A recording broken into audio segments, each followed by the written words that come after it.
There's so many top 10 holiday movie lists on YouTube, and even when they say you haven't seen these before, chances are that you have. I mean, you've seen all 5 Silent Night, Deadly Night movies, all 3 Black Christmases. I've decided I want to show you some holiday movies that maybe you've missed, movies that I watch every year to get in the mood. As they always say, subscribe, like, ring the bell, all that dumb stuff. Let's talk movies. Blast of Silence is the first one. Frankie Bono is a hitman working with a Cleveland-based organized crime, and this is where I remind you there's no such thing as the mafia. And Italian Americans are a diverse group not strictly employed by organized crime, who comes home over the holidays to New York City. He's there to kill Troiano, but it won't be an easy kill. He's told if he's seen before his hit, he won't be given his full paycheck. He buys a gun and a silencer from Big Ralph, who's Larry Tucker, who wrote Bob and Carol and Ted and Alice and helped develop The Monkees with Paul Mazursky. Big Ralph's a strange man who keeps sewer rats. Between his disgust for that individual and growing memories of discontent with where he came from, growing up alone in an orphanage, and a disastrous holiday meal with old acquaintance Petey, and an even worse get-together with Petey's sister Lori, that ends with him assaulting her before regretting his actions, Frankie is falling apart before he even gets a chance to kill somebody. All alone, as he's claimed he always wanted to be, he kills his mark and escapes. He's nearly caught multiple times before calling for the rest of his money. The meeting place is an isolated spot by the water, and Frankie is ambushed by multiple killers, shot numerous times, and he finally dies in the freezing December water. Happy holidays. Blast of Silence may feel like a film noir by what you've heard me say, but it also is a completely deranged way of telling its story. That's because Alan Barron, the director, writer, and star of this, wasn't like most filmmakers. He got his cameras and lights from this movie from another film he'd been on the crew for, Cuban Rebel Girls, which had been left in Cuba when that film, Errol Flynn's last, was abandoned when the production had to run in the face of the Cuban Revolution. The producers of that film, which was directed by Barry Mahone, told him that he could get the equipment smuggled out, he could have it. As it was, Barron was already a wanted man in Cuba, as he was sleeping with someone who was the girlfriend of a gangster. A confrontation ended with him shooting that gangster. How close is he to the lead character of this movie? Shot mostly in New York City locations, no permits needed. The end of the film was shot at the Old Mill on a Jamaica Bay estuary in Long Island during Hurricane Donna, a location that Barron knew was a dumping ground for the dead bodies of mob hits. That moment where he hits the water and dies, that's no stuntman. The snow and the waves in that scene aren't fake either. That is literally during a hurricane, and that is the director of this movie and star. Makes it even weirder is this film flirts between grindhouse and art house. It's a movie that should be about bad people murder, but it opens up emotional damage and the PTSD that its lead has. But that's all told through narration that was written by blacklisted writer Waldo Salt, who would go on to write Midnight Cowboy, Serpico, and Coming Home, and read aloud by another blacklisted actor, Lionel Stander, who, as we all know, is Max from Heart to Heart. Just check out how this film closes. God moves in mysterious ways, they said. Maybe he is in on your side the way it all worked out, remembering other Christmases, wishing for something important, something special. This is it, baby boy Frankie Bono. You're alone now, all alone. The scream is dead, there's no pain, you're home again, back in the cold black silence. In his memoir, Blast of Silence, Barron discusses how his father died when he was 11, how he dropped out of school in 10th grade, worked on the atomic bomb at 16 years old, and worked in the comic book industry all before his mother sent him to L.A. to find an ex-boyfriend of hers. Once there, he somehow ended up at Paramount, inspiring him when he got back to New York City. Working as a cab driver, he made $20,000 to make his movie, which was supposed to star Peter Falk. Instead, he did the role.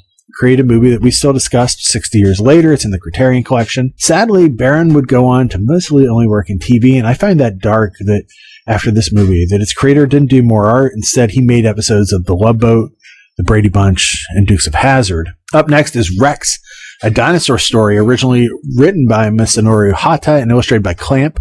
It was serialized in the shoujo magazine Kadokawa Shota Nasuka in 1993. She and her paleontologist father, Akayoshi Tatento, discovered Tyrannosaurus Rex eggs, and one hatches to bring Rex to our time. The little girl becomes his friend and protector, the birth of the dinosaur, who comes from the lost continent of Mu.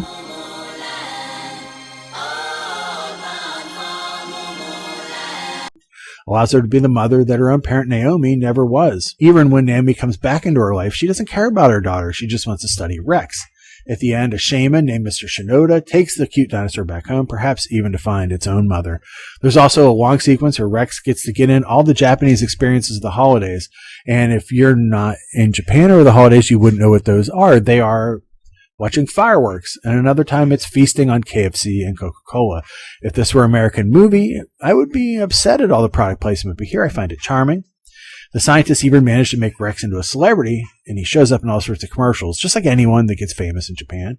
Director Haruki Katakawa was a pretty big deal for some time. producing movies like Virus, Sailor Suit, Machine Gun, G.I. Samurai, and directing The Last Hero, Heaven and Earth, and many more. In 1975, he had inherited his father's publishing company, Kadokawa Shoten, and announced a new and ambitious plan for the company. They would make film adaptations of their best-selling novels and comics. A few weeks into the release of this movie, he was charged with smuggling and embezzling money for his company in order to fuel his cocaine addiction. He served 2.5 years of a 4-year sentence. This movie was pulled from theaters because of the controversy. Don't be cynical. This movie has a dinosaur dressed in a Christmas outfit running and playing in the snow with a little girl who loves him. It actually makes me tear up. I love this movie. Elves is our next movie, and yeah, I did a podcast on it, but anytime I do a Christmas list, I'm going to bring up Elves. It's about Kirsten and her friends who innocently take part in an anti-Christmas pagan ritual in the woods. Who hasn't? Then she cuts her hands and awakens a demonic elf who ends up being part of a Nazi plot to create the master race that Hitler always dreamed of. Yep. Instead of the Aryan Nietzsche Übermensch paradigm, that is a hard sentence to say, the Fuhrer dreamed of a world where human-elf hybrids would populate the globe. Through one of those moments of pure horror film luck, Kirsten is the last pure Aryan virgin on Earth. Nope, this isn't a post-apocalyptic film. That's just the way things are these days. Her grandfather was once part of all this, but he's reformed. He's also her father because inbreeding is how they keep the bloodline pure. Kirsten has no idea about this. She's just trying to get through retail in the holiday season, working in a department store. And that's where she meets Mike McGain, Dan Haggerty of TV's Grizzly Adams, an alcoholic, homeless ex-cop who takes over for the store's Santa Claus when the original is killed by an evil elf. Yes, I just said that. That's probably one of the craziest sentences I've ever said in my life. Mike starts living in the store, eating food he steals from the snack bar where Kirsten works. One night he saves her when the Nazis come to the store and kill all of her friends. Will she survive? What will her mom think about this? Have you ever wanted to see a movie where an elf electrocutes a woman in a bathtub?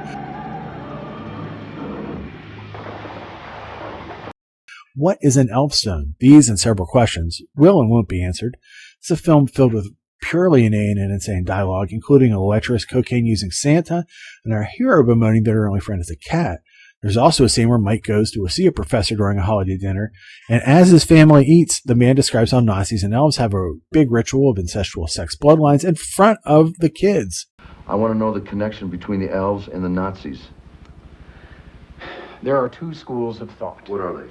One, the Nazis experimented with elves as assassination teams. Small, easily hidden, silent, vicious. They have magical powers. They can't be hurt or killed. They eat anything. They're a perfect soldier. The problem is, there's no such thing. What else is there? Tell me some more. Theory 2. The elves were a genetic engineering experiment. Now, I like this one better. It mixes science and the occult. The Nazis did have some clever scientists. This was before today's technology, of course. Each elf was to house the haploid gene structure in its sperm cells to produce the master race. Once again, magical powers can't be hurt or killed. Driven to select the genetically perfect human mate, the proverbial virgin, of course, holy midnight consummation on Christmas Eve. Wait a minute. Tonight, you mean... The elf mates with the virgin on Christmas Eve to produce the master race, and it will eventually rule the world. But once again, the problem is there is no such thing, no elves. Honey, would you tell these kids not to be throwing things at each other? Now, your time is up. Daddy, what's elves? Elves. Geek note, Mike goes to the library and asks what the Dewey Decimal System number is for the occult. They answer 666. That is not true. The Dewey Decimal number is 130, the code for books on parapsychology and the supernatural.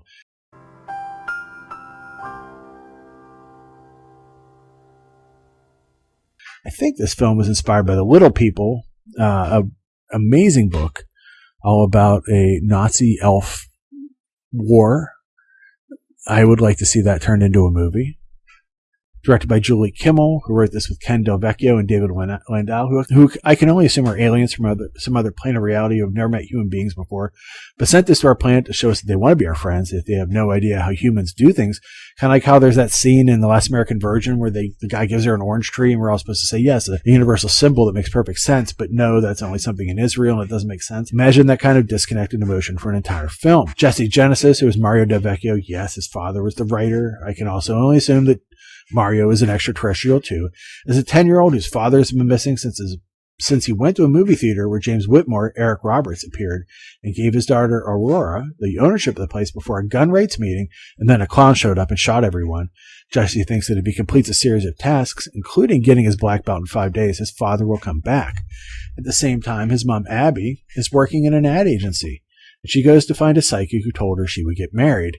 Elizabeth, who is Julie McCullough, who was in the Blob remake, who is now a law professor. Elizabeth still has visions that she can't control, and those same images are being seen by Jesse.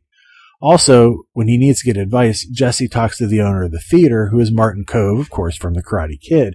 This movie has left me with so many questions. Is Jesse like Bruce Lee, creating his own martial art and awarding himself his own black belt? What's your style? My style? You can call it the art of fighting without fighting. Is McCullough's character insane? And why do we get a scene where she sees her old boyfriend at a bar and it never pays off other than to crush her dreams and show her that her visions rarely come off? How does Abby keep her job when she walks out on a major pitch? How does she have kids and work in advertising? That's what I want to know. Anyways, all this theater footage is recycled from Joker's Poltergeist, the Aurora Massacre, a movie that Del Vecchio made to cash in on the real-life July 20th, 2012 mass shooting at a movie theater. And if you think that movie sounds upsetting, he also made The Life Zone, a story of Robert Loggia's character going all Saw and kidnapping 3 pregnant women who want an abortion, and it turns out at the end that everyone's in hell. Try some new Minute Maid orange tangerine. It's got calcium. Then I'm not drinking it. Oh, no, it's sweet. You'll like it. I don't believe you. Well, then who would you believe? I don't know, Robert Loggia. Whoa, Robert Loggia. Billy, your mother's right. New Minute Maid orange tangerine tastes great. And it's got as much calcium as milk. If you say so, Mr. Loggia. Yeah. This is great. Enjoy your breakfast. New Minute Maid orange tangerine with calcium. Yeah. He also made a sequel, Cries of the Unborn, as well as an affirmative act, a positive gay marriage film with Charles Durning, so we can't pigeonhole Del Vecchio. The Great Fight, an autistic man becomes an MMA fighter in a movie starring Loggia, Durning, Joyce DeWitt, and Martin Kove. I mean, that's Forrest Company. And OBAM Nude, a bomb nude, a movie he wrote and starred in as Barack Obama, who sells his soul to Satan to be president.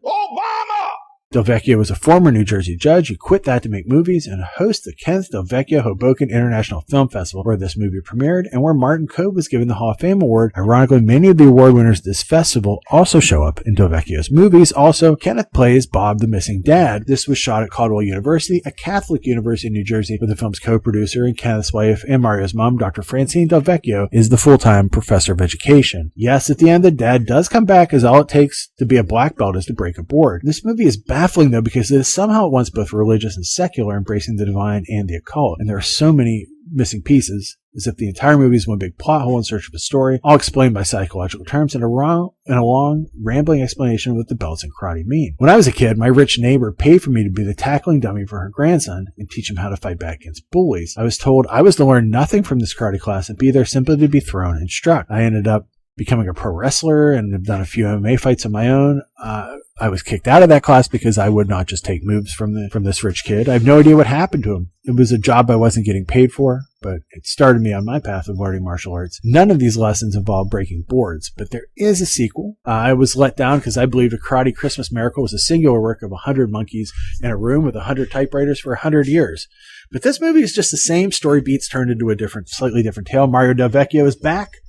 Not a karate student this time, but it said Case Gabriel, the son of legendary Olympic wrestler Ajax Gabriel, who's, again, played by his father, who wrote and produced Kenneth Del Vecchio. And he's such a good wrestler, a point hammered home by a promo and video of the preteen dominating other kids.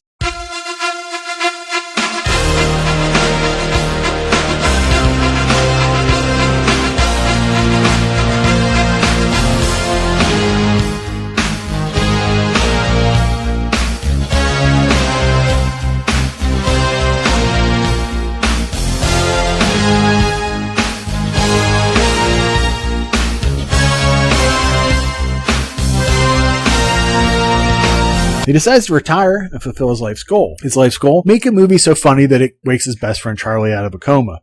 We've all been there, right? All the players from A Karate Christmas Miracle are here, with Candy Fox, the babysitter from that film, now playing the mother Cassandra. Knowing how important this funny movie is to her son, she trusts her drunken brother Ronald, Scott Schwartz, who is in a majorly awarded Christmas movie, A Christmas Story, and oh yeah, did adult films too.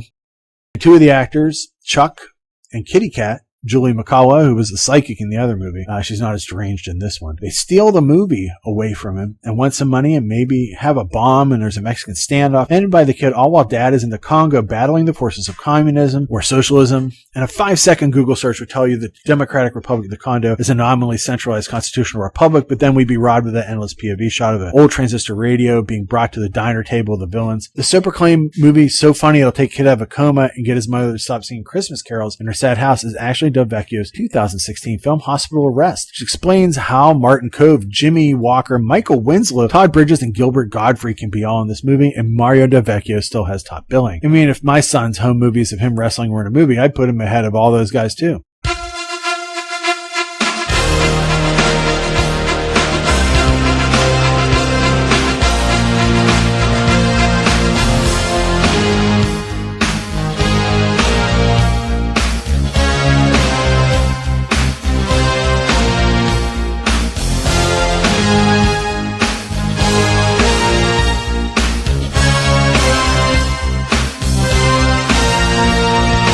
IMDb facts tell us that lead actor Mario Delvecchio is a real-life outstanding young wrestler as well as a stand-up football player. So that means we better get a football Christmas miracle this year.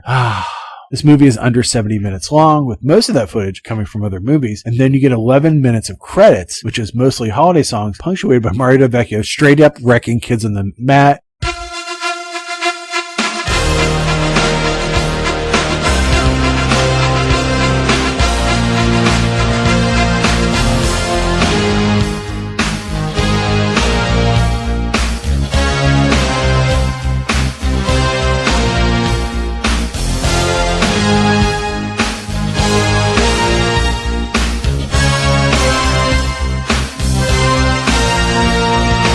Posing as villain and crushing their need to live. Do they know it's Christmas? Released in Poland as Nocturnal Guest and in every other country other than the US as Fröhlich Weihnacht 2, which is Don't Open Till Christmas 2. In our country where this was made, it's called Night Visitors, a movie that predates Funny Games and its home invasion theme, but unlike other films in that genre, like Last House on the Left, it remains completely bloodless. There's even a line on some box covers that claim this year Halloween has come early, and because it's set on Christmas Eve, wouldn't Halloween be late? Director David Fulk has one other directing credit, 2000's Road to Flin Flon, and that's it, which is a shame. He co-wrote this with Norman Smith, who edited the films Dead Ringer, Streamers, Graveyard Shift, and the videos for Time After Time and She-Bob. Fulk shot a trailer film with actor Daniel Hirsch playing the mysterious Travis. It was also that role in this movie. He's also in the movie The Zero Boys. But this film needed more mental edge and less physicality than that movie. Continental Film Group agreed to produce based on that trailer and changed the name from the Whitmores Are Having Company to the more provocative Night Visitors. Now, this is shot minutes away from my hometown in Sharon, PA. Sharon's the home of the club, you know, that locking mechanism that keeps thieves from stealing your car.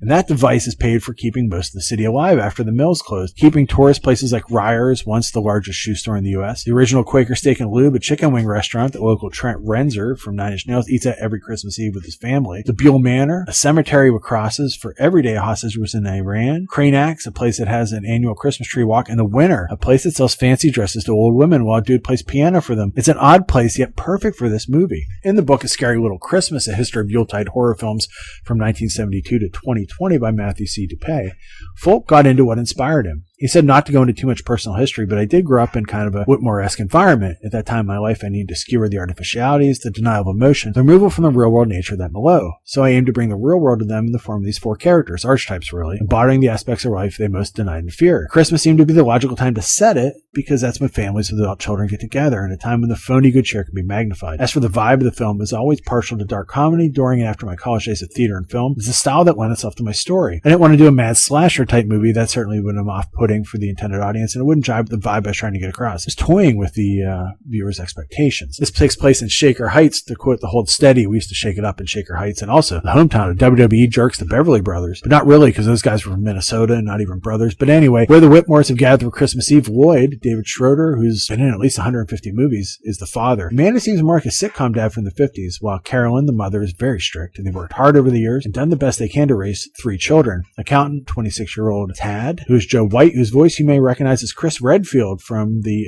Resident Evil games.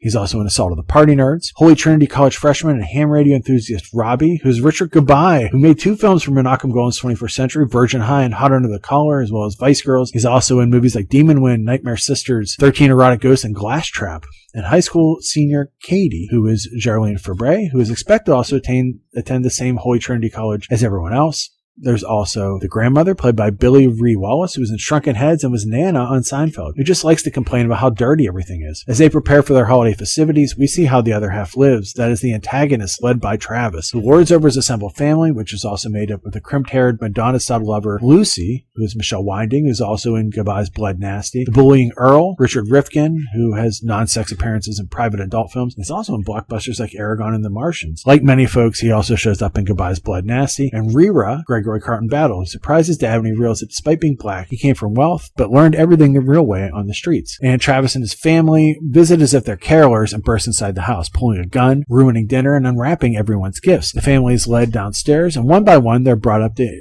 interview Travis, who has one wish: for someone special to kill him so he can go to heaven and meet God. It's not Tad who finds himself unable to do it, and he ends up in bed with Lucy, surprising her with how good he is despite a lack of experience. Also, as an aside, JCPenney and Sharon Shenango Valley Mall once had a huge display of MTV fashion in 1984, with the guy side being all neon and sleeveless Union Jack shirts like Joe Elliott from Def Leppard, and the girl side was all push-up bras and lace gloves, so even preteens could be material girls. And I always think about those videos playing while kids beg their parents for rock and roll clothes in the middle of a dying Steel Town mall. Robbie is lost in the world of ham radio, which you think about it as the less socially acceptable social media of the past. Basically can't compete with Travis. He pukes all over himself when he goes to fight her. Rira's in the basement watching over mom, dad, and grandma, who shares a kiss with Travis that shakes her to her core. It turns out that 6 months after marrying her husband, she never says Lloyd's dead, she made love to a working man who stole him briefly from her. A man that looks exactly like Travis 51 years later. As Travis tries to seduce Katie, which isn't hard, she wants to scream at baseball games, sing in elevators, and dance in New York City. The family attacks, knocking out her own Rira,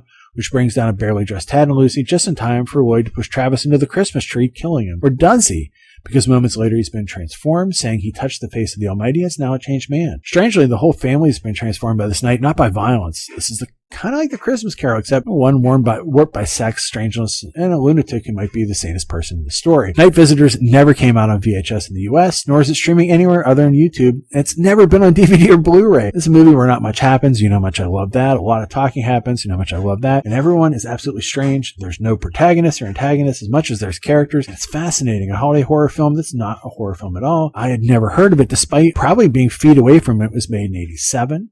There's a few other movies, just a quick aside, that School of the Holy Beast, yeah, that's a Christmas movie. Last Stop on the Night Trains, Christmas movie. Night Killer, Christmas movie. Let's get to the Magic Christmas Tree. Much like The Wizard of Oz, the Magic Christmas Tree thinks that reality is in black and white, dreams are in color.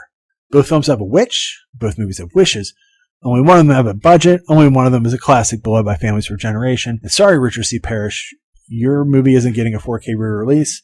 In the black and white real world, 3 boys are walking home from school on Halloween. One of them, Mark, helps a witch get her cat Lucifer out of a tree. The moment someone told me, hey, will you climb up a tree to save my demonic cat, I would run, but Mark instead falls out of the tree and gets knocked out. And when he wakes up, the witch gives him a magic ring and magic seeds on Thanksgiving.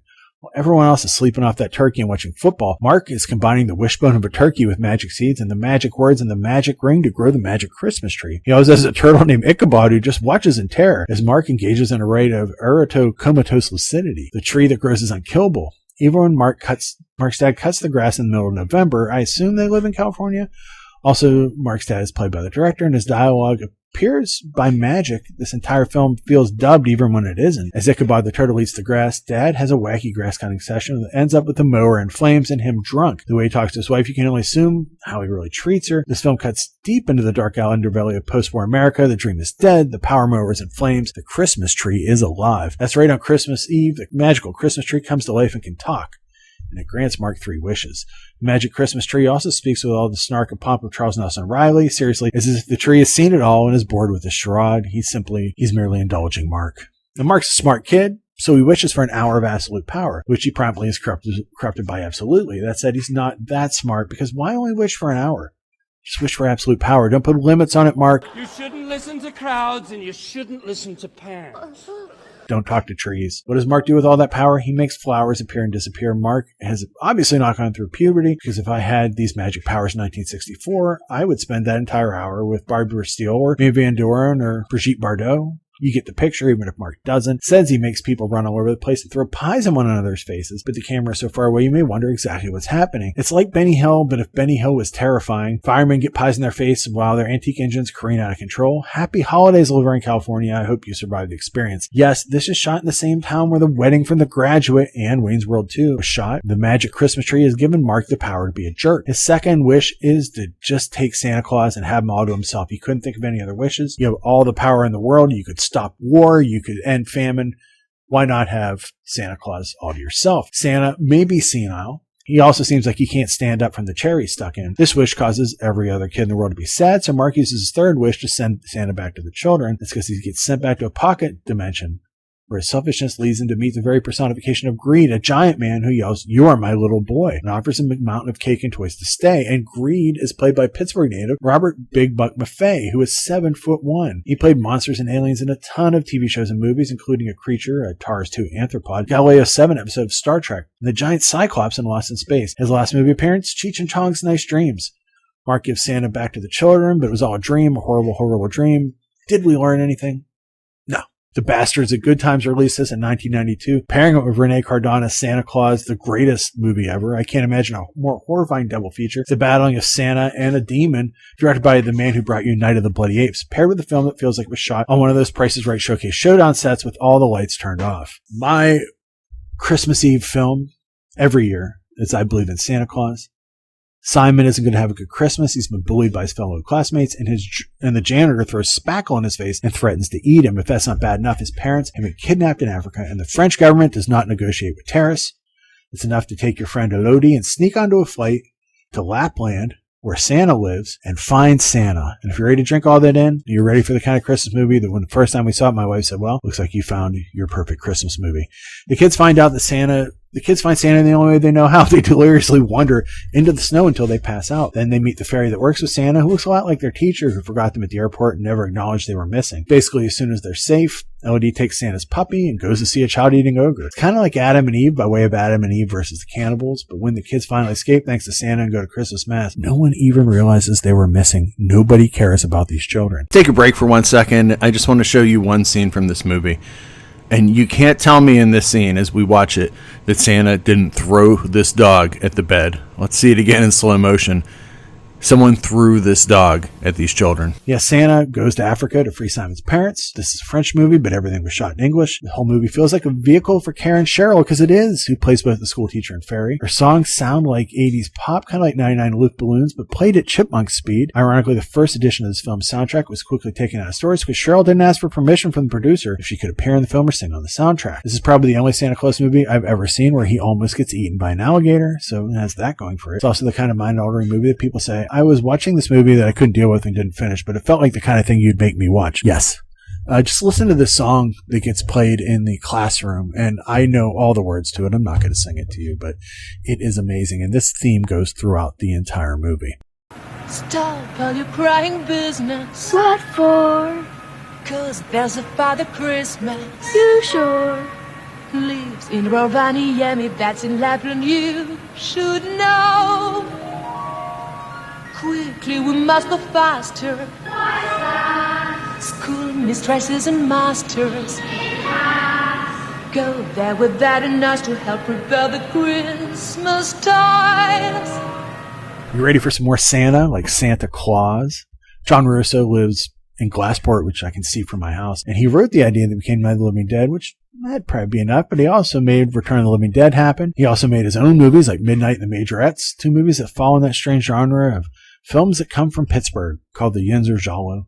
He also was the publisher and magazine editor of Screen Queens Illustrated, which figures into this movie because Raven Quinn, played by Debbie Rochon, used to be a Screen Queen, but she had 2 kids with a magazine publisher who'd rather take naked pictures of models rather than work on his marriage. Luckily, she has a friend named Wayne, a neighbor who wants to watch his mummy do more than kiss Santa Claus, which caused him to lose his mind and kill them both. Maybe she's not fortunate. before getting to see Night of the Living Dead stars like Marilyn Eastman, who played Helen Cooper, Carl Hardman, who played her husband Harry, and first zombie and director of The Majorettes and Flesh Eater, S. William Hinsman, you can pretty much see this as an American night killer. They're both set at Christmas, they both deal with broken marriages, and they're both absolutely berserk movies made by maniacs. Waste Not, Want Not, Russo edited this movie into another movie, Scream Queen's Naked Christmas. Yins are bonus, numerous scenes of characters wandering Market Square before anyone went there.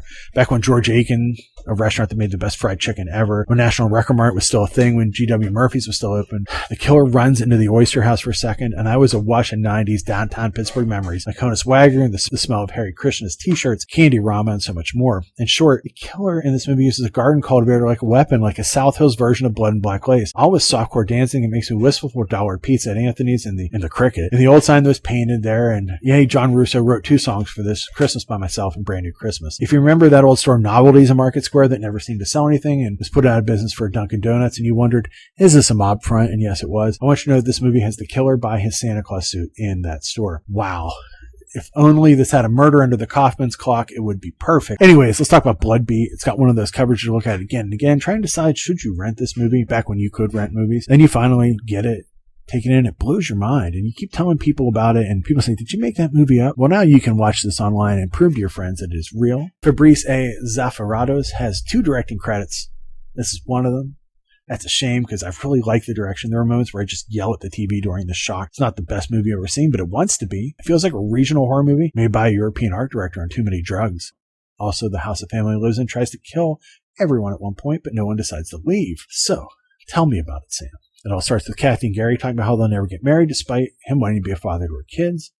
This feels like a drama and not a horror movie. I actually thought I had loaded up a student film, but nope. Soon enough, Dolly and Ted come home. Ted's girlfriend, Sarah, is a cause of great concern as Kathy's psychic abilities warn her of the young girl. Surely she's seen her before. When Sarah finds a samurai sword in her bedroom, things get strange. To where as this film gets, it never plays for a laugh. Earnest and deadly serious. It explains nothing. You have to figure out for yourself. Why did the mother and girlfriend have a psychic link? Why is there a samurai killer? Why are there strange video effects throughout? Why is the mom a painter? I would love to discuss this film with a whole room full of people that just watched it. And this is a discovery. I love this movie. A movie that maybe I don't love as much, but I'll talk about it regardless with you, is absolutely baffling. The Christmas Tree. A movie where 3 trees, Gerald Benson, Jimmy Chagrin, and Julian Chagrin, who directed this, all get sold and put into people's houses, only to watch children get the most boring toys of all time, and then they slowly die. Merry Christmas. Director, writer, and star Chagrin was a mime and blow up and shows up in several of the canon movie tales, fairy tale movies. He's the magic mirror in Snow White. He moved to Israel to make those movies, and he stayed there. I've watched The Christmas Tree every Christmas and not realized that supposedly, this is IMDb, it might be BS, that Brian Brown from Cocktail and FX is the man that chops down the trees. This movie is about sheer terror.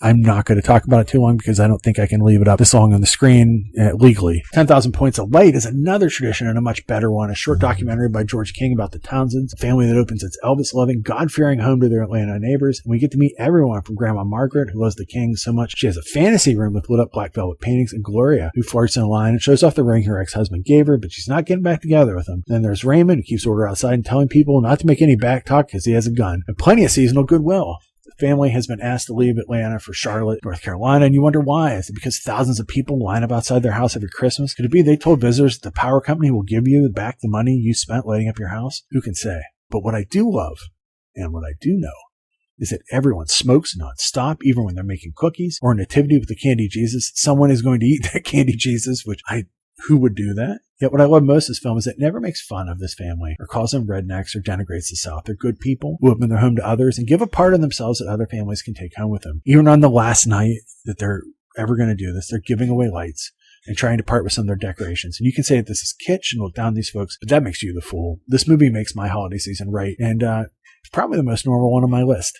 Coming out of the Earl Owensby Studios in 1984, it's Tales from the Third Dimension in 3D. It has Igor the Skeleton being joined by some ravens or vultures or crows. The puppets are pretty strange, 3 of whom sound like the Three Stooges, and 2 Laurel and Hardy to cover all your comic bases, as we introduce 3 tales of terror that all involve Dr. Tongue-level 3D effects. But the story we're talking about of the 3 is Visions of Sugar Plums, the last segment, where 2 kids are dropped off at grandmother's house for the holidays as their parents go away to Hawaii. However, grandma has run out of her medicine and ends up singing Christmas carols about puking all over the place and killing Santa with a brick before she brines the cat cat like a holiday ham. Don't worry, the effect was literally taking a live cat and putting a pineapple on him, and then grabbing a shotgun to kill the kids who defend themselves with knives as a deranged version of Jingle Bells plays.